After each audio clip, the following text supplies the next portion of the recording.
Terça-feira, 18 de janeiro de 2022. Começa agora pela Folha FM 98,3, emissora do Grupo Folha da Manhã. Mais um Folha no Ar, primeira edição. São 7h04. Muito bom dia, sejam todos bem-vindos a essa edição de hoje, com informações importantes para você começar este novo dia, ao vivo no Face, no YouTube, no Instagram. Daqui a pouco esse programa estará editado em podcast e logo mais tem reprise na Plena TV a partir das 17 horas. Hoje, terça-feira, o Instituto Nacional de Meteorologia prevê para Campos tempo bom, céu claro, sol brilhando forte, calor de verão carioca, 32 de máxima, 23 de mínima, sensação térmica de 37, 38 graus lá pelas 13 horas. No programa de hoje, não há previsão de chuva, tá? No programa de hoje, com o Arnaldo Neto, nós vamos conversar com o Eduardo Crespo, superintendente do INEA Campos. Ele vem para falar sobre as ações executadas neste período de cheias da região, a questão dos canais de Campos e as principais ações para 2022. Eduardo também é atuante da política, foi vereador, presidente do Fundecam, presidente da Asflucam, foi secretário de Agricultura e Pesca do município, analisa também aí esse pleito de 2022, essa corrida às urnas em outubro deste ano. Já agradecemos a você, Eduardo, pela presença, muito obrigado. Daqui a pouco, em instantes, traremos aí o seu bom dia. No oferecimento de Proteus, serviços de saúde e medicina ocupacional, com a qualidade certificada ISO 9001-2015, também de Unimed Campos, cuidar de você. Esse é o plano. Laboratórios Plínio Bacelar e Unicred Norte Lagos. Quem conhece, valoriza. No portal folha1.com.br de hoje você confere: tráfego da BR-356 entre Campos e São João da Barra é liberado para qualquer tipo de veículo.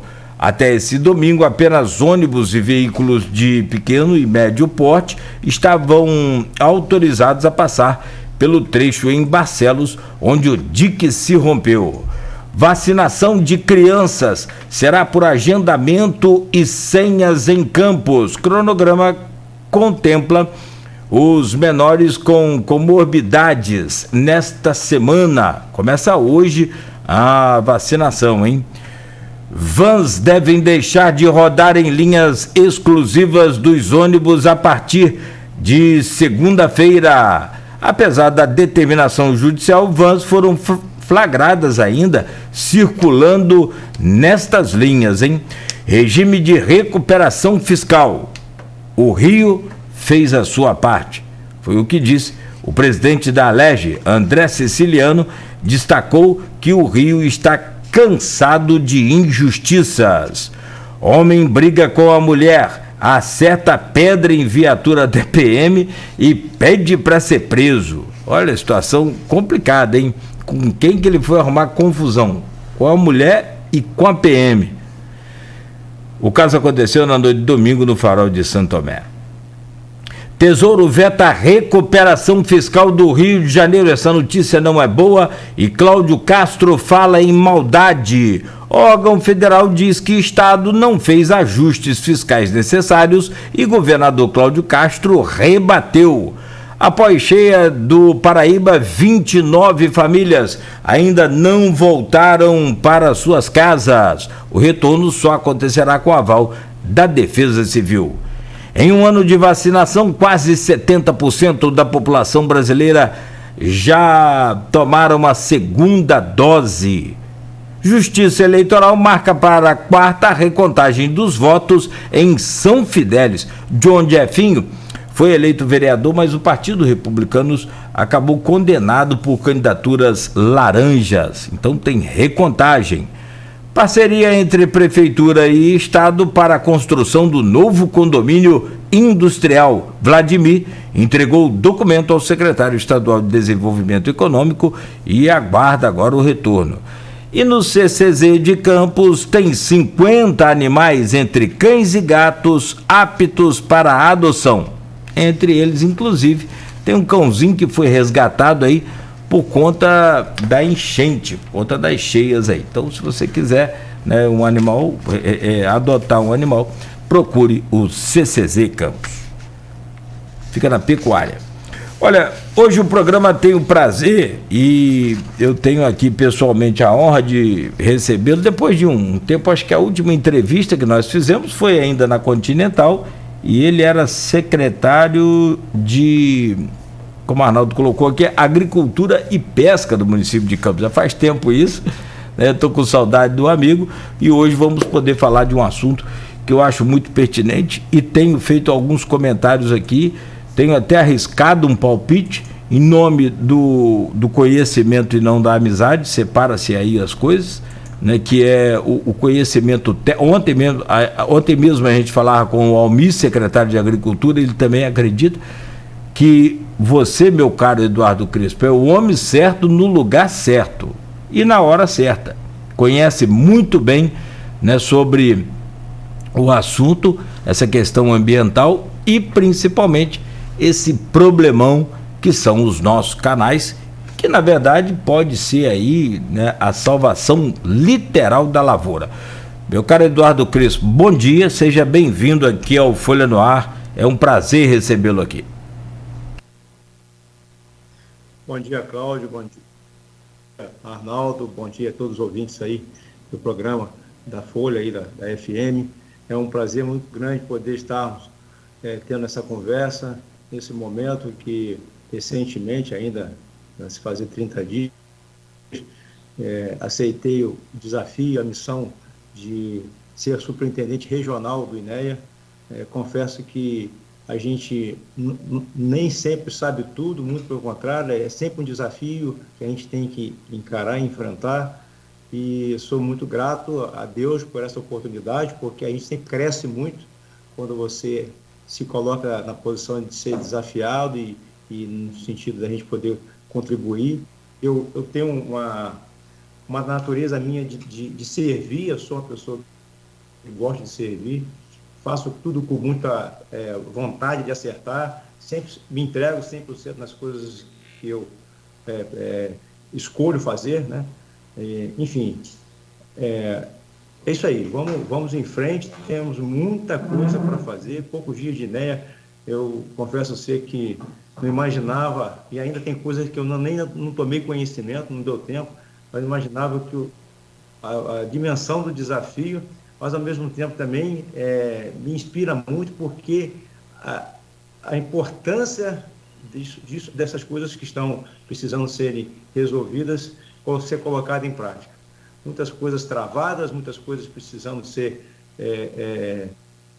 operacionalizadas, como, por exemplo, fomos agora enfrentados com uma inesperada, o rompimento de um dique que, de certa forma, até no primeiro momento colocou um certo desespero nos gestores públicos da municipalidade, na consequência, na dimensão que aquilo poderia alcançar. E aí você vê a importância, a necessidade da gente ter as engrenagens funcionando e que, na verdade, nem todas as engrenagens do Estado estão funcionando como deveria estar, né? A gente vai ter oportunidade, acredito, aqui nessa conversa de hoje, de poder estar relatando o preço que a gente está pagando por tudo aquilo que nós fizemos, né? A situação do Estado do Rio, né? Acabamos de receber uma notícia agora aí que o governo federal está negando aí a questão da continuidade dos recursos.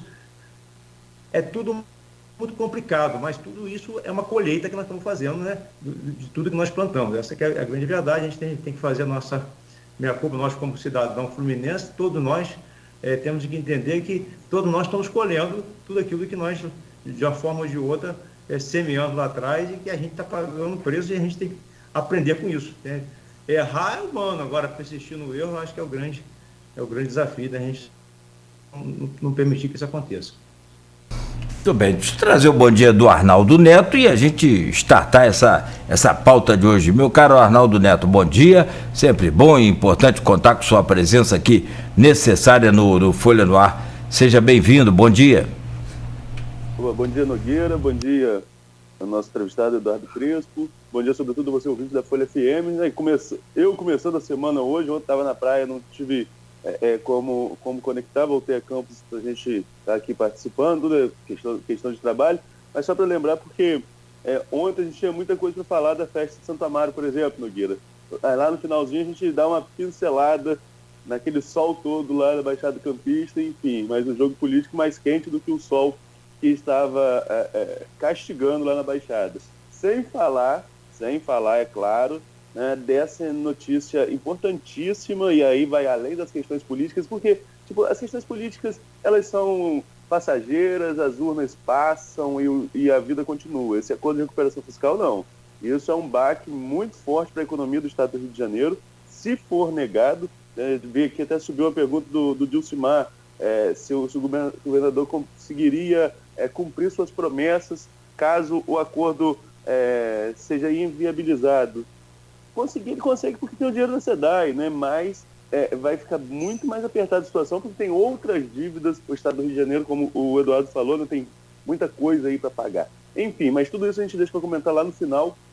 A gente pode até pincelar também com o Eduardo, mas a gente deixa para comentar esse noticiário lá no final. Eduardo, vamos começar então a falar sobre a sua atuação no INEA. Eu até escrevi sobre essa questão das cheias que aconteceram agora. São João da Barra, por exemplo, teve abertura de barras rapidamente. Eu vi até uma foto sua numa reunião lá em São João da Barra, né? Você deve ter participado lá também com a prefeita Carla Machado, mas a ação foi muito rápida, tanto a abertura da barra ali no Pontal, na rua da minha casa, né? E a ação que eu vi acontecendo, teve Gruçaí, teve no Açu, e isso sempre foi muito complexo. Inclusive, Iquipari, já circulam uns vídeos aí de muitos peixes mortos após a abertura da barra. A Prefeitura de São João da Barra ainda não se manifestou sobre esse assunto. Essa celeridade foi uma atuação sua? Já estava faltando isso nessa interlocução com o Rio de Janeiro? Porque, por exemplo, eu participei, enquanto já trabalhei na colônia de pescadores na Iatafona, e a gente pedia muitas vezes a dragagem ali do canal de navegação quando a barra era aberta. E o INEA sempre negava por causa de questões ambientais. Dessa vez foi a necessidade ou essa celeridade tem a ver também com a pressão partindo daqui?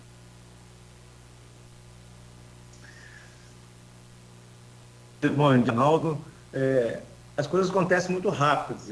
A gente ficava na expectativa aí de cheias previsível, porque hoje já se tem, até pela organização do CEIVAP, do Comitê de Bacia, já se tem informações de chuva, que já se tinha uma informação da previsibilidade de quantidade de chuva alta, inclusive aqui no município de Campos, o próprio prefeito de Campos fez na rede social uma abordagem nos próximos 7 dias, que estamos na expectativa de chegar muita chuva, cuidado, tenham cautela. Ou seja, hoje nós evoluímos bastante na comunicação da previsibilidade da quantidade de chuva que pode vir a acontecer. Hoje nós temos uma previsibilidade que cessaram, né, as chuvas, existe uma intensidade de chuva prevista, não tive onde como confirmar, mas em São Paulo, na cabeceira da bacia do Paraíba, mas região de Minas, a previsibilidade ela se secou. Então, essa previsibilidade foi confirmada. Chegou a chuva nas cabeceiras, nas bacias de Minas Gerais, nas bacias de São Paulo, e aconteceu tudo ao mesmo tempo. Quer dizer, estava chegando água de tudo quanto é lugar. E aconteceu o esperado, começamos a ter imagem de inundações nos municípios acima, né? E isso ia chegar aqui. Como chegou, né? Eu vou ser muito sincero, eu entrei no INEA agora nas vésperas do Natal, né?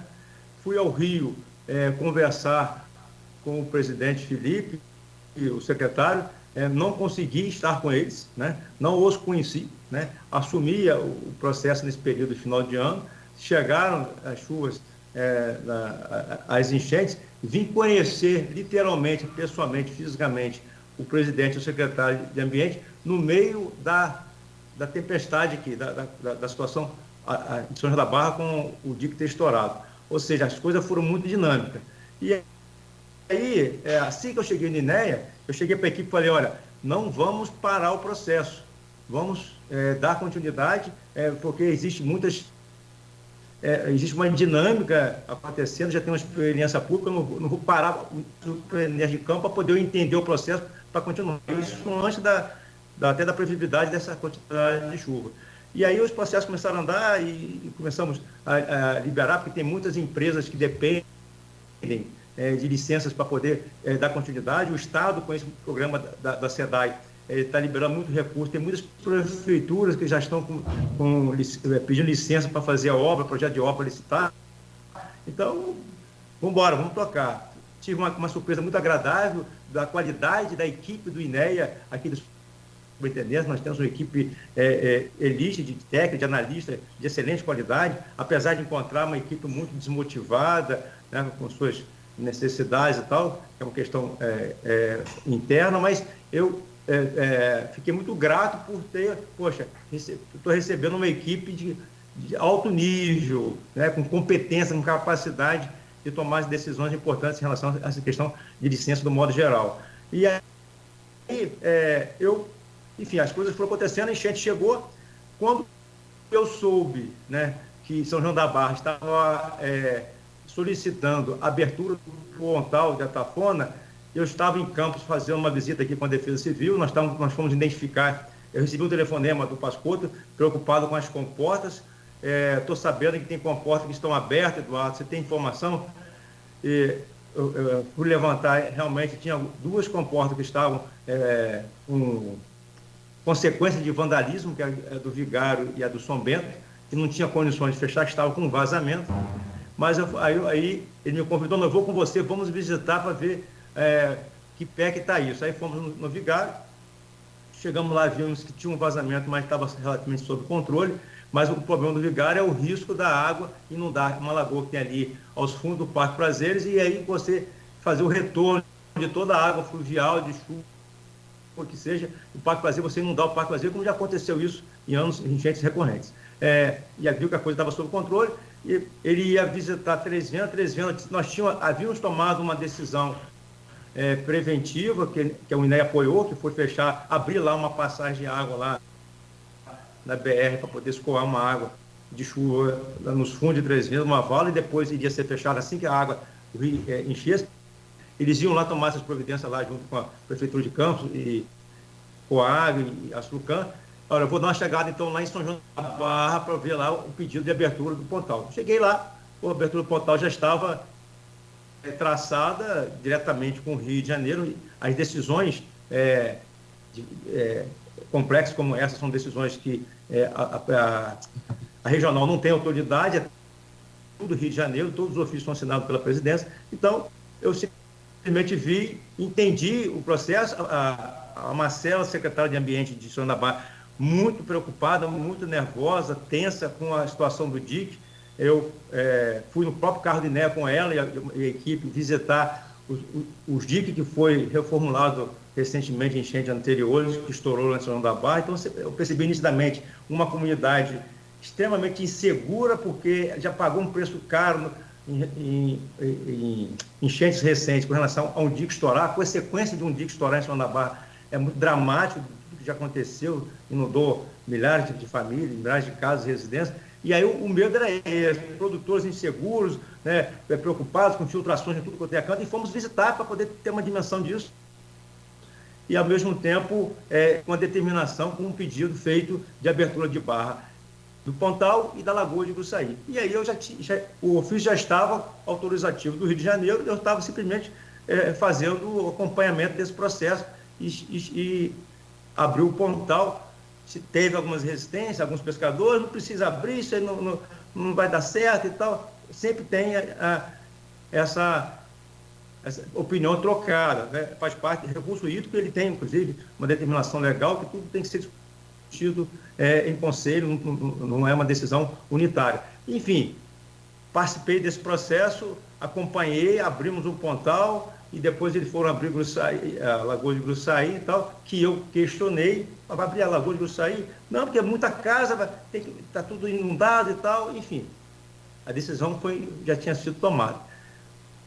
Voltamos para Campos, o Pontal foi aberto, felizmente a gente não teve maiores problemas nos pontos que nós fomos visitar dos diques ali em São João da Barra, que são aqueles diques ali próximo a onde, inclusive o dique que foi tapado, né, uma coisa que eu percebi claramente da secretária, Eduardo, esse dique aqui não foi tapado sem um critério técnico foi feito em cima de uma ação de paliativa e tem uma determinação, inclusive do Ministério Público, que esse dique tem que ser refeito, né, com base técnica, fazer um monitoramento do nível dos diques, das cotas e tal, enfim, nós estamos completamente vulneráveis a dique. A gente pode depois falar especificamente sobre isso, eu acho que é uma ação que a gente tem que deixar muito claro e que nós temos que olhar para frente, porque a gente não pode se permitir ficar nesse medo, né? Um sentimento de medo que existe hoje na região, principalmente o pessoal de São João da Barra, porque é um município completamente dependente dessa infraestrutura de drenagem para poder você ter vida com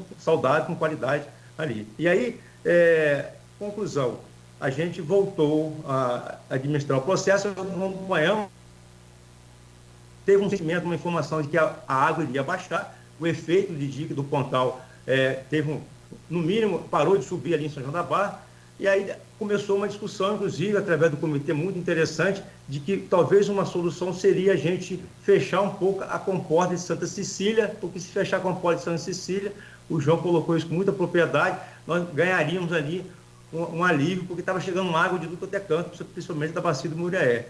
E aí fomos discutir isso, apoiei, inclusive, esse documento que circulou do comitê, eu como superintendente, apoiei. O Rio de Janeiro falou, mas você já está apoiando, você nem ainda conversou com a gente. Não, eu não estou apoiando para abrir, eu estou apoiando a importância de discutir esse assunto. E isso tem que ser urgentíssimo, né? A gente não tem tempo para pensar, para esperar, né?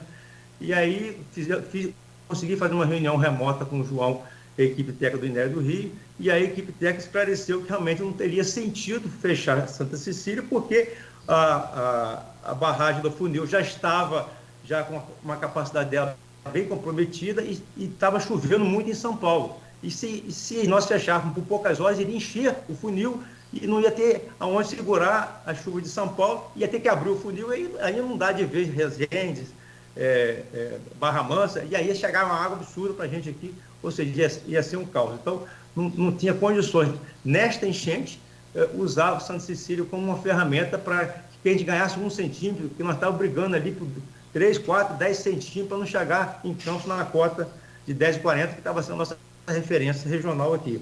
Enfim, tudo isso muito dinâmico, muito rápido, acontecendo, porque a gente brigando contra o tempo, e ao mesmo tempo vandalismo, vão lá, abre a comporta do vigário, e aí a gente vai lá administrar o que está acontecendo, começa a aparecer problema para todo canto. Isso a gente retrata mais aqui em Campos, onde a gente está instalado, mas a responsabilidade, a abrangência do INEA vai lá da divisa de Minas Gerais até aqui na Foz, quer dizer, tudo acontecendo ao mesmo tempo. A nossa sede em Pado, debaixo, sem poder ter acesso, a rua já estava inundada, Pada com enchente, Itapiruna com enchente, enfim, enchente para todo lado. E aí, de repente, inesperadamente, nessa semana, a gente recebe a informação que estourou o dique de Barcelos, né?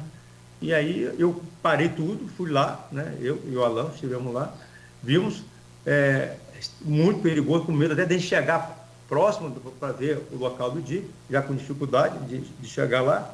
Mas aí, naturalmente, a equipe, né, técnica responsável dessa pauta da Prefeitura de São João da Barra já estava mobilizada, a própria prefeita já tinha estado lá, logo por coincidência estava passando próximo lá, pelo que eu fiquei sabendo, na hora que estourou o dique, ela já tinha ciência do problema, e aí já estava, de novo, um movimento de o que fazer para minimizar a tragédia, né? O que essa água, esse volume de água iria fazer no município de São João da Barra. E aí uma das pautas que foram colocadas desde o mesmo momento é que vamos precisar aliviar o lençol freático do interior de São João da Barra, porque as lagoas já estão bufando de água e aí tem que ter lugar para essas águas acumular, senão vai ser mais uma tragédia. A gente só via no olhar, nas expressões das pessoas, eles enxergando o que tinha acontecido quando o outro dia que tinha estourado em enchentes anteriores. E o que eu fiz? Acompanhei o processo. Eu, particularmente, falei que, olha, eu acho que talvez não seria inteligente a gente abrir as lagoas de imediato, né? Eu me posicionei desta forma, não só eu, como o Alain. Vamos ver o caminho que essa água vai trilhar. Eu acho que essa água, a tendência dela é ir para o São Bento, né? O que não for para o São Bento, ela vai pelo Quitinguta. Depois, se precisar, a gente abre a comporta. Mas a emoção, né, dos gestores de São João da Barra estava, não, Eduardo, você não conhece isso daqui direito, nós somos daqui, você nasceu daqui, isso aí vai inundar tudo, os canais estão sujos, não vai ter vazão para isso, e vai inundar, vai inundar, vai inundar. Gente, por incrível que pareça, de segunda-feira, já tarde da noite, a terça de manhã, quando o governador chegou, foi feito um sobrevoo. Já estava os fundos ali de Barcelos, tudo inundado, só água amarela. Isso tudo interferiu muito numa tomada de decisão rápida para poder amanhã não cometer o erro de não ter feito a decisão que teria sido feita. Então, acredito hoje, mediante a experiência passada, que uma coisa é você estar lá atrás, outra coisa é você, depois que as coisas acontecem, você vê você fazer uma análise. Mediante hoje, a gente chega à conclusão de que talvez não teria sido realmente prudente ter feito a abertura na velocidade que foi, né? Nós temos que fazer aprender com as nossas atitudes. Talvez teria sido um pouco precipitado, principalmente que Pari, né? Que foi mais questionado. Por que abrir que Pari, pô? Enfim, mas a verdade é que foi uma decisão tomada pela prefeitura, um pedido da prefeitura, a prefeita, no seu desespero, né, preocupadíssimo com a população, com as pessoas, né, de não dar milhares de famílias.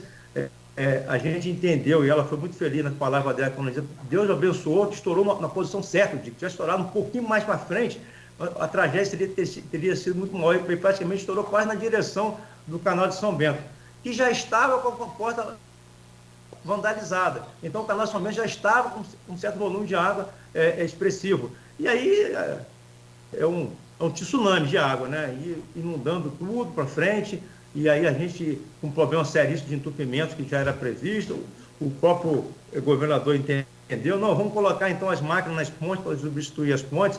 A gente começou a observar que o entupimento não estava chegando só nas pontes, estava tendo entupimento no meio daquele oceano de água amarela, né, entre uma ponte e outra, e aí você não conseguiria, as máquinas não tinham acesso, vamos buscar os barqueiros para ir lá, aí os barqueiros não tiveram nem a coragem de enfrentar aquele desafio, aí vamos arrumar um jet ski, vamos arrumar, tudo muito rápido, tudo aconteceu numa velocidade. Ao mesmo tempo, a gente tem uma informação de que o nível do Rio Paraíba ia começar a baixar, estabilizar, começou a baixar. Aí, gente, vai acontecer que, provavelmente na segunda-feira, a gente já vai estar com a água lá embaixo, o rio vai estar fechado. Ao mesmo tempo, a gente precisava cuidar para onde essa água iria sair e precisava cuidar se é possível. A engenharia permite a gente acreditar que com intervenções, com pedras, com máquinas, com caminhões, a gente consegue estancar esse vazamento, porque era nítido e evidente que ia ter uma erosão muito grande na ruptura. A ruptura foi de 1 metro. Né? Eu não sei no final onde ela parou, mas deve ter parado beirando em 100 metros de largura. Ou seja, aquilo era muito assustador. E aí a própria prefeita percebia, pô, mas isso vai ter erosão, vai acabar entrando dentro de Barcelos.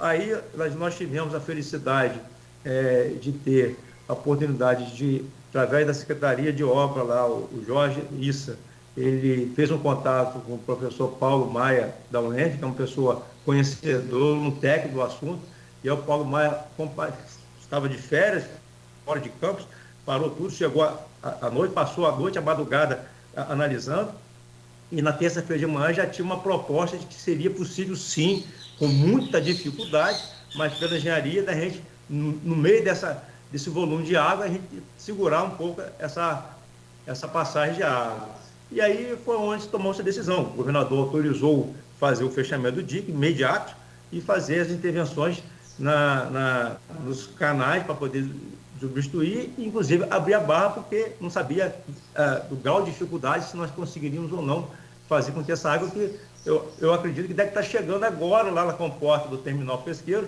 porque as resistências de passar pelo canal entupido é muito grande, né? E aí a gente fica hoje fazendo essa avaliação, né, que a gente precisa tomar providência. Ontem eu fiz domingo à noite, já comecei uma reunião com o INEA e discuti, gente, se o rio já baixou, se nós não temos mais previsão de chuva, nossa região é uma região que tem uma recorrência de ocorrer um veranico. Daqui a poucos dias vai inverter, vai estar todo mundo reclamando falta d'água. Isso é muito comum aqui. No mesmo verão você tem enchente, você tem seca, né? Aí as pessoas de fora não entendem, vocês são malucos, né? Vocês não estavam com inundação todo dia, agora vocês estão com problema de seca. Isso é muito comum aqui na nossa região. Então, vamos fechar a barra. Vamos preservar o que tem. Aí, não, mas precisamos conversar com as pessoas. Aí ontem iniciamos uma reunião interna. Hoje a equipe vai estar conversando com a prefeitura. A pesquisadora da Universidade, a professora Marina, ontem à noite me passaram uma entrevista dela que ela deu na mídia local aqui, ela falando que para fechar a barra precisa fazer uma faxina nos indivíduos mortos, porque senão você gera um outro problema que vai de putrefação, isso aí vai gerar problema de algas, etc. Enfim, é muito delicado o manejo, né, quando você olhar especificamente a questão da lagoa. Então, isso tudo são informações novas que batem de frente com uma cultura, com um paradigma regional, né? Nós vivemos uma região de uma cultura extrativista, né? As nossas origens extrativistas, hoje nossas contas são pagas pelo extrativismo, começa pelo próprio Roger Petróleo. Então, a gente trouxe uma universidade aqui no propósito de fazer esse diferencial para a gente desenvolver processos produtivos, valorizando as nossas potencialidades, mas a gente ainda vive uma cultura extrativista em todos os aspectos. Hoje eu vivo isso muito claramente no INEA, quando eu vejo o passivo ambiental que existe no INEA, de extração mineral, todas as demandas, na grande maioria, são para extrair algo da natureza e transformar isso, agregar valor, transformar isso em renda. Então, é a nossa característica. E esse é o nosso grande desafio, que é um contrassenso. A gente quer gerar renda, mas gerar renda extraindo coisas do ambiente. E aí gera esse grande desafio. Mas a questão voltando à colocação do Arnaldo, a questão da decisão foi uma mera coincidência. Se você está dizendo que foi rápida a decisão, foi mais no sentido de que o conhecimento da dimensão da enchente que estava acontecendo. Não foi uma enchente que chegou a água do Rio Muraé, não foi uma enchente que chegou a água que veio de São Fidélis, foi uma enchente que chegou a água da bacia inteira, porque choveu na bacia inteira, né? A gente sabia e essa informação está muito clara. E aí, quando a gente foi discutir lá no Rio, junto com o João, abre ou não, fecha a Santa Cecília, e chegamos à conclusão, não só não podemos fechar, como vocês podem esperar aí que vai chegar aí mais 50, 60 centímetros de água de 24 a 48 horas. E chegou, porque essa água estava vindo, né? E aí foi essa situação. Então, não sei se eu consegui esclarecer, mas eu tentei passar um pouco a dinâmica de tudo que aconteceu, na velocidade que aconteceu. E aí o governador foi muito presente, né? Quer dizer, ele, em poucas horas, menos de 24 horas do dique estourado, ele já estava aqui, e estava aqui porque ele entendeu que a coisa era muito séria, de uma dimensão, né, poderia chegar a uma situação muito, muito alarmante, e que como aconteceu, mas aí, enfim, no meio dessa confusão precisava se tomar a decisão, né? Você não pode ficar esperando para tomar a decisão. E as decisões foram tomadas, muitas, a maioria acertada, e algumas que a gente agora precisa aprender com elas, como, por exemplo, você não tem estabelecido entre nós, né, regras para lidar com uma situação como essa. Quer dizer, nós temos a consciência, acho que é unânime, todo mundo fala, nossa rede de diques está toda,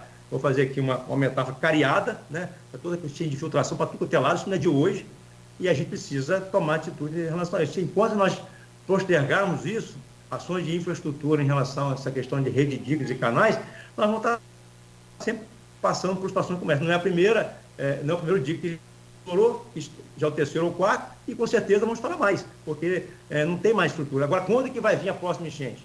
Ninguém sabe, né? Só Deus, só São Pedro. Pode ser, ainda seja esse ano, pode levar 10 anos ser uma enchente igual a essa e a gente achar que está tudo bem. E aí, a próxima geração, que eu não sei se daqui a 10 anos, provavelmente eu não vou estar mais atuando como gestor público, mas os novos gestores públicos vão estar quase que vivendo a mesma situação, como se estivesse tudo começando do zero.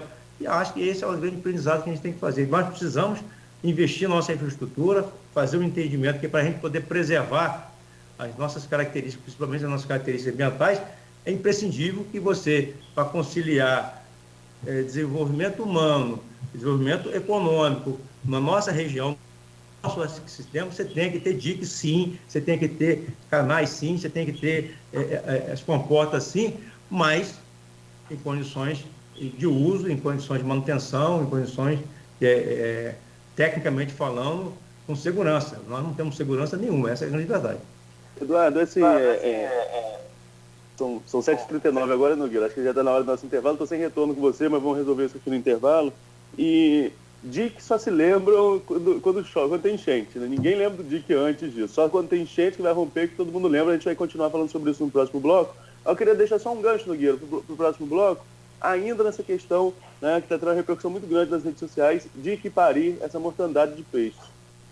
Você mesmo colocou lá atrás, talvez tenha sido um erro, né?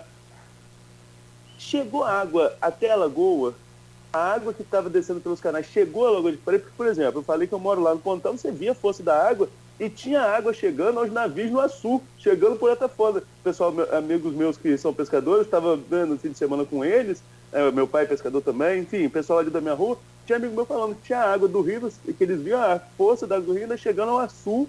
Você vê a dimensão que estava do fluxo de água saindo por Atafona. Agora, por Equipari, havia necessidade, essa água que caiu ali no canal São Bento chegou a Equipari de alguma forma, não tomou outro caminho? Enfim, eu queria de maneira reduzida a gente falar isso no próximo bloco, Nogueira, já aproveitando o gancho para falar também sobre os canais, eu queria deixar mais com você. Tá certo, Eduardo, por gentileza, então, no próximo bloco você fala sobre essa relação aí com a Lagoa de Quipari. Aqui tem várias intervenções aqui, os nossos ouvintes, pessoal, repercutindo, como o Arnaldo mesmo disse, e a gente volta já em instantes, então alguns comentários aqui também a gente relata o tempo que der, para aproveitar aqui a presença do Eduardo e explorar essa questão também dos canais, essa coisa da estrutura do INEA, enfim. Vamos falar sobre tudo isso ainda hoje no programa, no oferecimento de Proteus Serviços de Saúde e Medicina Ocupacional, com a qualidade certificada ISO 9001-2015, Unimed Campos, cuidar de você. Esse é o plano. Laboratórios Plínio Bacelar e o apoio de Unicred Norte Lagos. Quem conhece, valoriza.